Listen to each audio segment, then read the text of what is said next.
Good evening, whakalawhalahia te hane ha tola tau wala tala te tupu. Koe whakahaulanga he Miss Niue he ua e po whaiumu kwa mole. Kua lahi e longa tau tala moe tau, manatu kua nā kai whiawhia whalu moe whiawhia whalu tangata.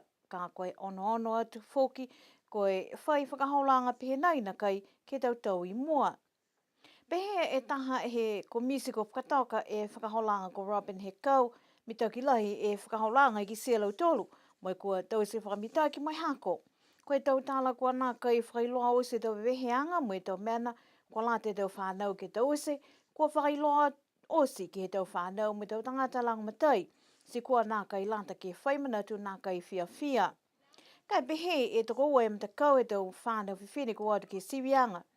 Nā kai hako e tau whakahaulanga ke lata moi whetoko nei. Pehe a Michelle Marsh, mo ia ko Nancy Manuko, nā kai mitaki e whakatokaanga. He whakaholoanga ha kua nā kai whakailoa whakalaulahi he ko mise tau weweheanga me tau whakaholoanga kua amanaki ke siwi he tau iki whakawhili ki ai. Si pihia ke whalu whakaholoanga ko tau se to hoko e pō pauaki. O whalai whoki a lau tolu ha kua whailoanga ke tau weweheanga ke kehe ha kua nā kai loa e lau tolu. Ko e whakailoa lai he mga hone whakailoa e tau pale pale. Nā kai koe tau manatu kalea mo ita he talahau e laua ka kua lata ke tau se whakamitaki mo hako ke tatai osi e tau whanau. Kua lata whoki he talahau ke whaihata ki anga mo e whaikau paanga e matuta ki anga he komisinga hua. Me tau whanau ka wadu ke siwianga. Tatai e tau manatu hana nei ko Michelle Marsh mo mtakau he tama a whini ko Miss Niuean 18th. Pehe a ia e tangata langa matai ko Nancy Manuko ko ia whoki ne tau se e Miss Niuean 18th. Mai he whetoko penai ha New Zealand, tau se whakamitaki, ha koe mena oke tonga hua sila he whoki tau tupe whakamole, mua atu ha kua lau tolu ni o mai ki Niue.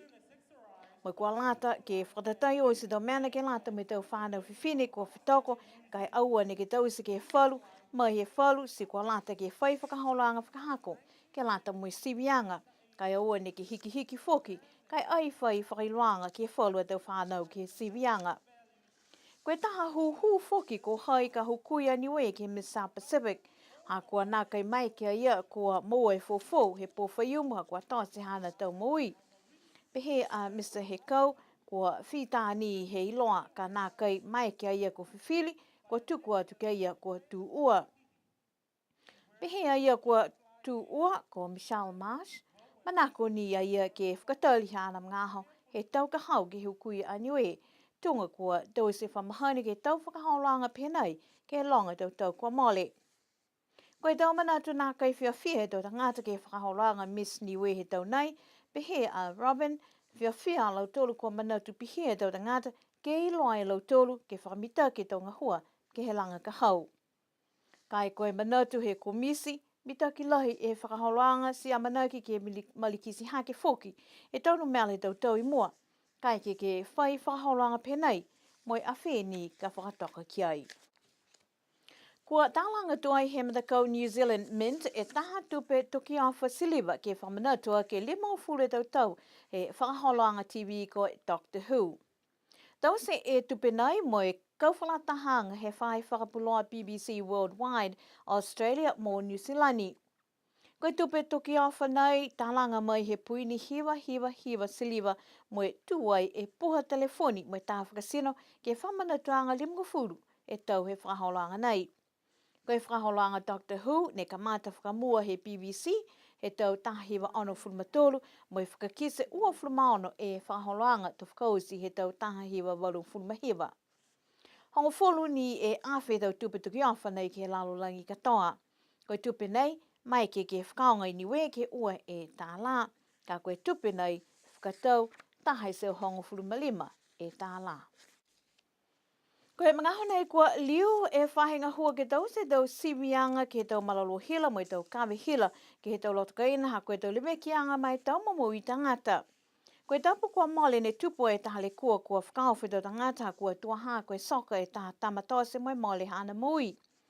La he tupe ha koe mera nei kua tupu moe kua liu e whahinga hua ke matutaki halo taula taunga hua mui tua ke manako he whakatiwhono. Hahai ia e tau matutakianga mo whalu whakahauranga foki mo I loa he whahinga hua whalu mena ni kualata ke whakahangahanga mitaki.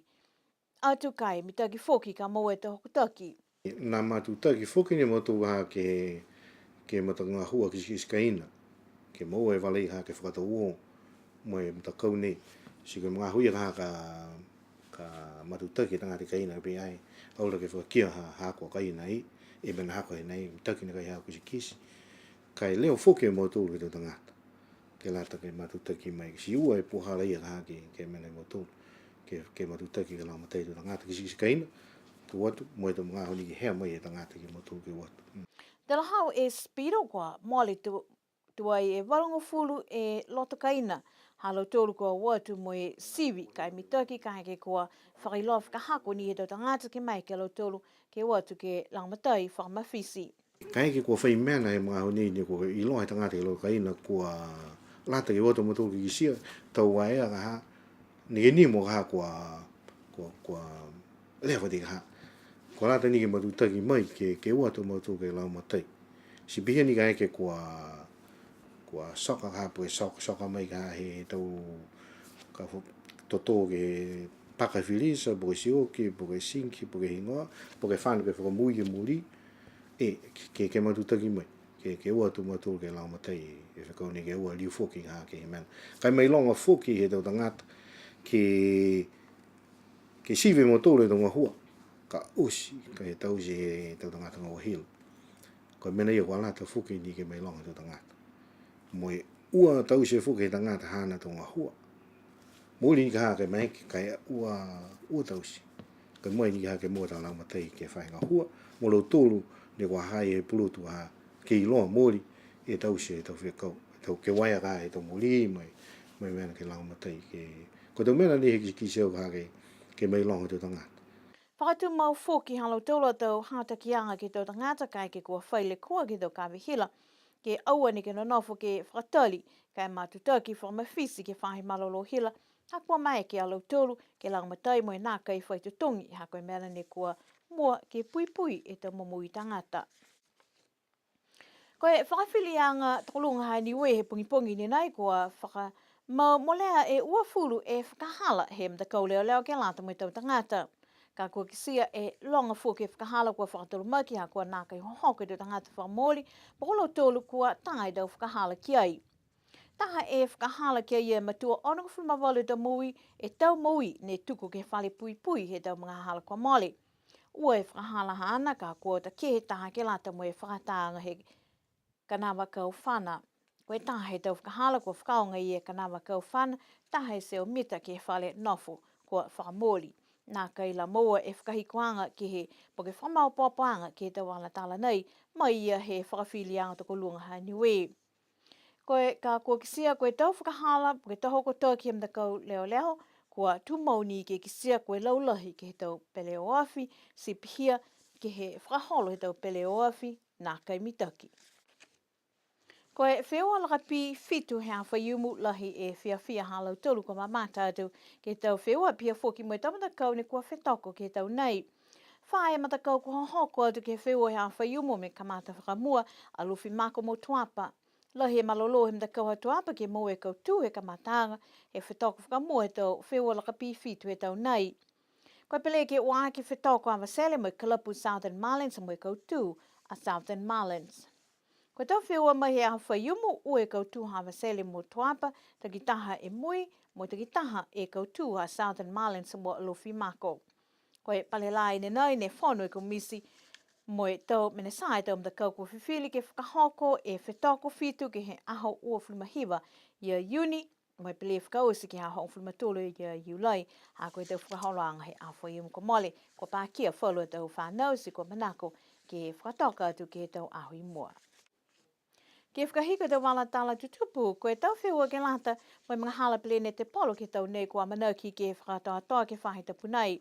Koe tau whewa ke a whaiumu kua mole ne whetoko ai toko ono e mdakau ke mga ho whiawhi.